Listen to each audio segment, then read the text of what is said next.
Welcome back to a combat mission where we're going to take a look at how the game models surrendering Pixel Trooper. What kinds of situations might cause them to put their hands up, how to take them prisoner when they do, and how they can unsurrender themselves. There are three things a unit needs for its Pixel Trooper to surrender. The first is they need to be in a state of panic, or at least heavily shaken. In combat mission, soldiers won't throw their weapons down and give in for no reason. They need to be put under a lot of stress first. The usual means of getting them there is to shoot the crap out of them, but it's easier if they have poor soft factors. Poorly motivated troops who are under fire and all alone are going to give up a lot easier than troops that are highly motivated, unsuppressed, and in C2 contact with their unit commander. Soldiers with the fanatic level of motivation will just never surrender at all. This is why you get a lot more prisoners fighting against Syrian conscripts in Shock Force 2 than you do when you're fighting against the SS in Normandy. Second, Pixel Trooper need someone to surrender to. Artillery, air attack, and long-range direct fire can all ramp up the stress for troops and send them into that panicked state, but if there aren't any enemy in close proximity, Pixel Trooper will either cower in place or try to flee.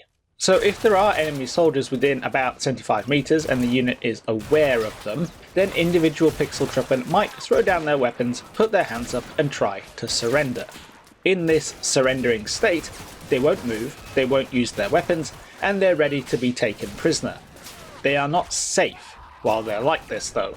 While Pixel Trooper generally won't specifically target surrendering enemies, the battlefield is a chaotic place. Just because one Pixel Trooper in a squad is trying to surrender doesn't mean that the rest of his squad are as well, and it doesn't mean that the enemy won't fire through surrendering troops when targeting other units or engaging in area fire. Assuming they don't get shot or blown up, three things can happen to Pixel Trooper in that surrendering state based on the proximity of friendly and enemy units. If there are only enemy units nearby, then surrendering units will be taken prisoner. This might take a few turns and is more likely the more enemy there are about, but eventually they'll disappear, a white flag icon will appear over their head, and on the end screen they'll count as MIA. This process is a little like buddy aiding casualties. It happens automatically, you don't need to worry about escorting prisoners to the rear or anything like that.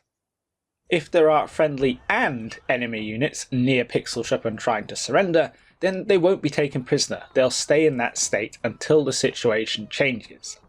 If the enemy leaves the surrendering troops alone, whether that's because they've moved on or friendly troops have forced them away, then they will unsurrender themselves.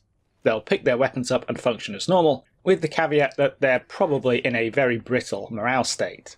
This means that it can be pretty dangerous to rush past surrendering enemy troops when you're on the attack. They might unsurrender and reactivate behind you, generally at the worst possible moment. So it's always worth taking the time to clear out the immediate area and take them prisoner, or to make sure you have follow-on troops to hand who can round them up while your lead elements keep the momentum going. In the defense, it means that it's possible to essentially rescue friendly troops before they can be taken prisoner.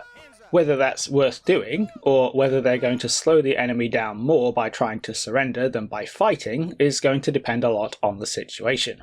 And that's about all there is to it. It's a pretty simple formula. Panic plus enemy proximity plus no nearby friendlies equals surrender.